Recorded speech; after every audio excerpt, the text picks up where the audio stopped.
Green land नाम सुनते ही जहन में बर्फ आती है। लेकिन आजकल ये सिर्फ बर्फ से ढका एक जजीरा नहीं, बल्कि एक ऐसी आलमी शतरंज की बिसात बन चुका है जहां बड़ी बड़ी ताकतें अपनी चालें चल रही हैं। सवाल ये है कि आखिर ऐसा क्या हुआ कि ये जगह अचानक इतनी अहम हो गई। चलें इस मामले को जरा गहराई में समझते हैं। ये अल्फाज हैं अमेरिका के साबिक सदर डोनाल्ड ट्रंप के, और इन अल्फाज से आपको मामले की संजीदगी का अंदाज़ा हो जाता है।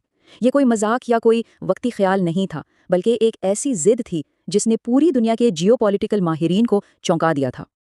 असल सवाल तो यही है, आखिर इस खून जमा देने वाली सर्दी और 2 किलोमीटर मोटी बर्फ की तह के नीचे ऐसा क्या छुपा है कि अमेरिका, रूस और चीन जैसी आलमी ताकतें इसके पीछे पड़ी हैं, और वजह सिर्फ तेल या मादनियात से कहीं बढ़कर है। लेकिन ग्रीनलैंड को हासिल करने की ये ख्वाहिश कोई आज की बात नहीं है। ये 100 साल से भी ज्यादा पुरानी अमेरिकी हिकमत अमली का एक नया बाब है, जो आज पहले से कहीं ज्यादा शिद्दत के साथ हमारे सामने आया है। ये कोई नया जुनून बिल्कुल नहीं है। तारीख पर नजर डालें तो पता चलता है कि अमेरिका 1 सदी से भी ज्यादा अरसे से ग्रीनलैंड को खरीदने की कोशिश में लगा हुआ है। कहानी शुरू हुई 1867 में, जब अमेरिका ने अलास्का खरीदा। फिर 1910 में दोबारा कोशिश हुई, और दूसरी जंग अजीम के बाद तो सदर ट्रूमन ने बाकायदा $100 मिलियन सोने की पेशकश भी कर डाली थी। हर बार जवाब नहीं में मिला, लेकिन अब वही पुरानी ख्वाहिश एक नई शिद्दत के साथ वापस आ गई है। तो आखिर अमेरिका उसे इतना चाहता क्यों है? इसकी 2 बुनियादी वजूहात हैं। एक तो ये कि ये आर्टिक का सबसे अहम फौजी किला है, और दूसरा ये मुस्तकबिल के वसाइल का एक ना खत्म होने वाला खजाना है। सारा खेल उसके महले वकू का है।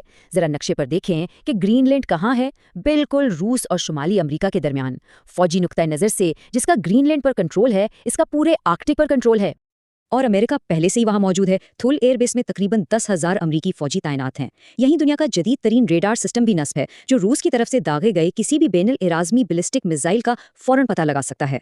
और साथ ही ये यूरोप और अमेरिका के दरमियान इंटरनेट केबल्स की हिफाजत भी करता है। तो ये सिर्फ जमीन का टुकड़ा नहीं, ये अमेरिका के शमाली दिफा का आसाबी मरकज है। फौजी अहमियत अपनी जगह, लेकिन असल खेल तो इस बर्फ के नीचे छुपा हुआ है। जी हाँ, जियोलॉजिकल सर्वे के मुताबिक ग्रीनलैंड की बर्फ के नीचे नायाब जमीनी अनासर के दुनिया के 8वें बड़े ज़खायर मौजूद हैं। और यहाँ हम आम मादनियात की बात नहीं कर रहे। ये वो अनासिर हैं जो मुस्तकबिल की टेक्नोलॉजी की बुनियाद हैं। इलेक्ट्रिक गाड़ियों से लेकर आर्टिफिशियल इंटेलिजेंस की चिप्स तक सब कुछ इन्हीं पर मुनहसर है।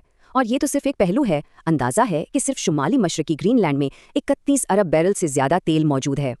तो सवाल यह है कि इन अहम अनासिर पर इस वक्त किसका कंट्रोल है? यहीं से असल कहानी शुरू होती है।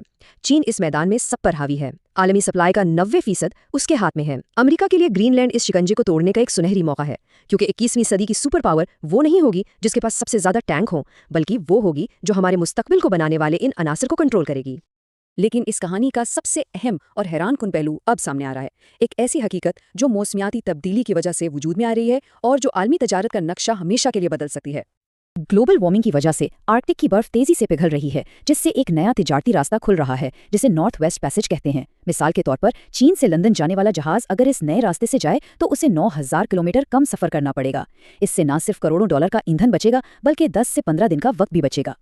अब असल दौड़ इस नए रास्ते को कंट्रोल करने की है। रूस अपने तवील साहिल की वजह से इस पर टैक्स लगाना चाहता है। चीन इसे अपना पोलर सिल्क रोड बनाना चाहता है, और अमेरिका इस खेल में कैसे पीछे रह सकता है, क्योंकि ग्रीनलैंड इस नए समुद्री हाईवे के दाखिली दरवाजे पर एक टूल प्लाजा की तरह बैठा है। अच्छा, इस सारी सूरत हाल को समझने के बाद अब देखते हैं कि अगर अमेरिका ताकत के जोर पर ग्रीनलैंड हासिल कर ही लेता है तो उसके नताइज कितने खतरनाक हो सकते हैं। यहाँ सबसे बड़ा मसला है नेटो। ग्रीनलैंड सियासी तौर पर डेनमार्क का हिस्सा है, और डेनमार्क नेटो का एक बानी रुकन है। नेटो का बुनियादी उसूल है कि एक रुकन पर हमला सब पर हमला माना जाएगा। अगर अमेरिका अपनी ही इत्तेहादी के इलाके पर जबरदस्ती कब्जा करता है तो ये नेटो इत्तेहाद का खात्मा भी हो सकता है। अगर ऐसा हुआ तो इसके असरात एक डोमिनो की तरह फैलेंगे। हो सकता है अमेरिका आर्कटिक का बादशाह बन जाए, लेकिन यूरोप के साथ उसका इत्तेहाद टूट जाएगा। चीन की वसाइल तक रसाई की जंजीर टूट जाएगी। ग्रीनलैंड का कुदरती माहौल तबाही के दहाने पर पहुंच सकता है, और सबसे खतरनाक नतीजा, दुनिया में एक नया उसूल कायम हो जाएगा कि जिसकी लाठी उसकी भैंस। यह सिर्फ एक अदद नहीं है। ये कहना गलत नहीं होगा कि ग्रीनलैंड का जो भी फैसला होगा वो आने वाले 100 सालों के लिए दुनिया की सिमत का तयन करेगा। आर्कटिक की पिघलती बर्फ नए मौके तो खोल रही है, लेकिन साथ ही साथ नए मैदाने जंग भी तैयार कर रही है। और अब सवाल सिर्फ ये रह जाता है, क्या ग्रीनलैंड ताउन के एक नए दौर की अलामत बनेगा, या फिर ये अगली आलमी जंग का नुक्ताए आगाज साबित होगा।